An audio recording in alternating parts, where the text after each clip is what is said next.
Hello and welcome back. Let's continue to take some derivatives. So here I want to take the derivative of x squared plus x cubed plus x to the fourth to the fifth power, and then everything to the sixth power. So here this looks pretty messy, but what we can see is that we have this whole thing is to the sixth power.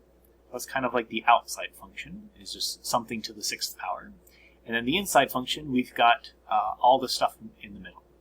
So when I write this out, I'm going to think that my outside function, and I'll maybe work out I'll call the outside function f, and that kind of looks like something to the sixth power. The inside function is going to be everything on the inside.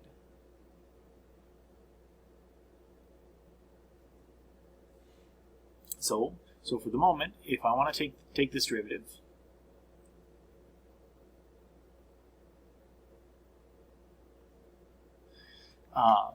what I'll do is so when I take the derivative of the outside function, if I take the derivative of x to the sixth power, what I'll get is 6x to the fifth power.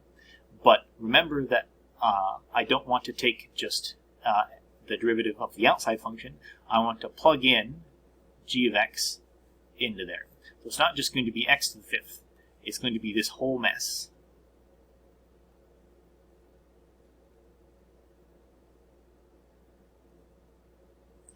All of that to the fifth power. So again, I'm taking the derivative of f and I'm plugging g of x right in. And then what I need to do is I need to multiply this by the derivative of the inside.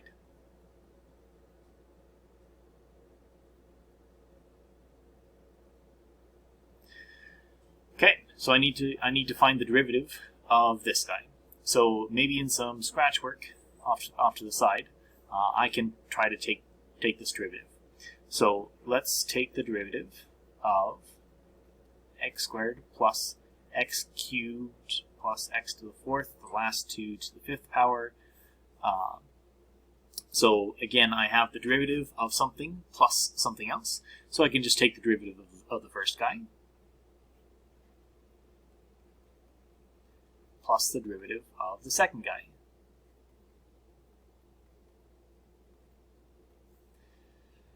So again, derivative of x squared is going to be 2x. That's easy. And then we've got the derivative of the second part. But again, it looks like I've got a function inside of another function. I'm taking some things and I'm adding them together. So I've got my inside function here, and then my outside function looks like I'm just raising something to the fifth power. So let's work through this. If my outside function is raising something to the fifth power, the derivative of raising something to the fifth power should be 5 times that thing raised to the fourth power. But with my chain rule, I then have to take it times the derivative of the inside. So you can see where this is getting quite messy quite quickly, but we're nearly done. So this is going to be 5 times x to the third plus x to the fourth power. And the derivative over here, the derivative of x cubed is 3x squared, plus the derivative of x to the fourth, which is 4x to the third power. And all of this has to go right here. So let's write all this down. I've got 6 times x squared plus x cubed plus x to the fourth, all to the fifth power, all that to the fifth power, times this guy, 2x plus 5 times x cubed plus x to the fourth times 3x squared plus 4x to the third power. And we're done. That's it. We don't have any more derivatives to resolve. So again, to walk through that carefully, I have this whole thing is being raised to the sixth power. So when I take the derivative of the outside function, something to the 6th power, I get 6 times that thing raised to the 5th power. So we can kind of see where this guy, where the 6th power matches with out front. But with the chain rule, I have to take it times the derivative of the inside. Well, the derivative of the inside had its own steps. I had to take the derivative of x squared, and then I had to take the derivative of something to the 5th power. But again, the derivative of something to the 5th power, I bring the 5 down up front, I raise it to the 1 fewer power, and with chain rule, I take it times the derivative of the inside. And we just put it all together at the end. One way to express a little bit of what we did is we use a very specific use of the chain rule, and that is if we take a function to the nth power, this is like we have an outside function that looks like x to the nth power. This is what this kind of looks like. This looks like g composed with f. I've plugged f into x to the nth power. So when I take the derivative, again I take the derivative of the outside function, and I plug f back in, and then I have to take it times the derivative of the inside. And this actually makes a lot of derivatives rather nice. So let's look at this guy. I've got 1 divided by the square root of x to the 4th minus 10. Well, I can rewrite this.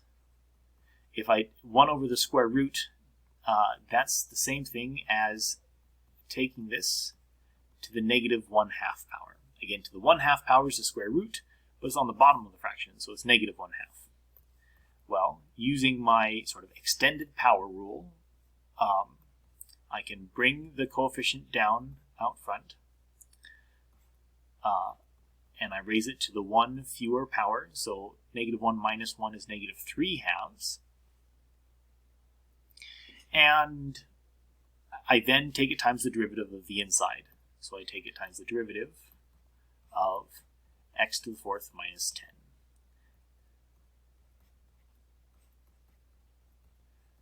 So simplifying this, the derivative of x to the 4th is going to be 4 x to the 3rd power, and the derivative of 10 is 0. So I might as well not even write that down. So one thing that we can do is we could simplify this a little bit. So I've got my negative 1/2. So I'll put negative 1 or 2. We've got this guy on the bottom of the fraction because it's negative power, and then I've taken the top times 4x cubed. But here I can simplify a few things. I've got my negative sign. I'll just put that out front. The 4 and the 2 might cancel a little bit. So I have 2 x to the 3rd over x to the 4th minus 10 to the 3/2 power. So again, all we did is we wrote this as a function to a power, and just like the power rule, I can bring the top down, raise it to the 1 less power, but we still have a big mess on the inside. So with the chain rule, we just take it times the derivative of the inside. So let's do one more example here. I want to take the derivative of x squared times the cube root of x plus 1. So again, maybe I can write this as the derivative of x squared times the cube root of something is that to the 1/3 power. So I have the derivative of something times something else. Product rule right away. So I know that this guy is going to be the derivative of the first one. So the derivative of x squared is going to be 2x times the second half of that.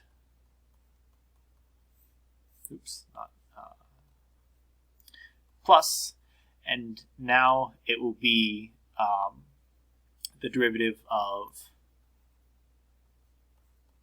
x plus 1 to the 1/3 power times x squared.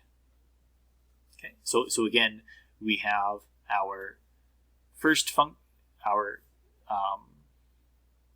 the derivative of the first function times the second, plus the derivative of the second function times the first. And here we just have we have this derivative to resolve there. So for some give me one more line for some scratch work down here, let's just take the derivative of this guy. So the derivative of x plus 1 to the 1/3 power. I bring the derivative down, raise it to the 1 less power. Well, 1/3 minus 1 is minus 2/3. And I'm going to take this times the derivative of the inside. Well, what's the derivative of x plus 1?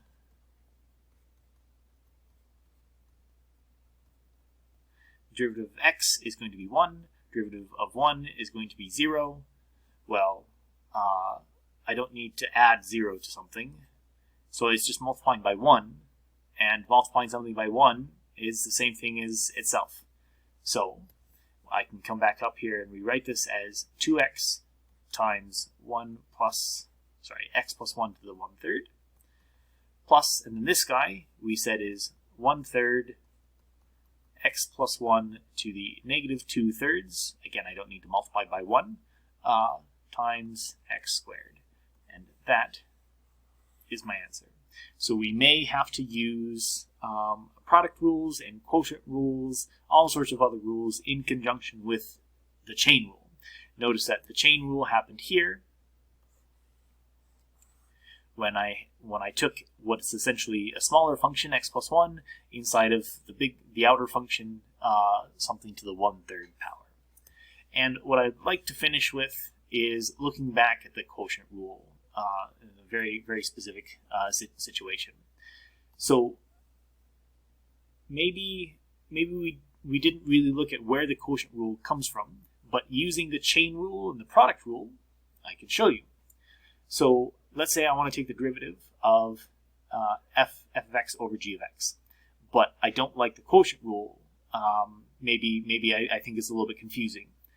So what I can do is I can turn this into a product. This is the same thing as f of x times g of x raised to the negative 1 power. That kind of looks like a 1. Again, raising something to negative 1 power puts it on the bottom of the fraction. Okay? So, product rule. I'm going to take the derivative of the first guy and take it times the second. Plus the derivative of the second guy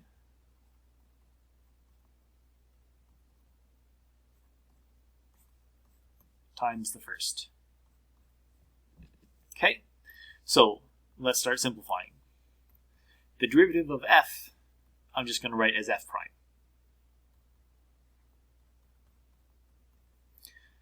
So far, so good. Now I need to take the derivative of g of x raised to the negative 1 power. So using my extended power rule, just the chain rule in disguise, I can move the negative 1 down front, raise that to the 1 fewer power, and take it times the derivative of the inside. Well, the inside here is just g of x. So the derivative of g of x is just that. And I can't forget f of x right there. So far, I just took the derivative of f, and then the derivative of something to the negative 1 power, pull the negative 1 down front, raise it to the 1 fewer power. So let's write these as some fractions. This is f of x over g of x. I'm subtracting this guy. I've got g of x squared on the bottom of the fraction, and on top I've got the derivative of g times f. And oh, hey, look, these are nearly the same common denominator. So what I'll do is I'll multiply the top and bottom of this by g, and we will get g of x times the derivative of f minus the derivative of g times f of x all over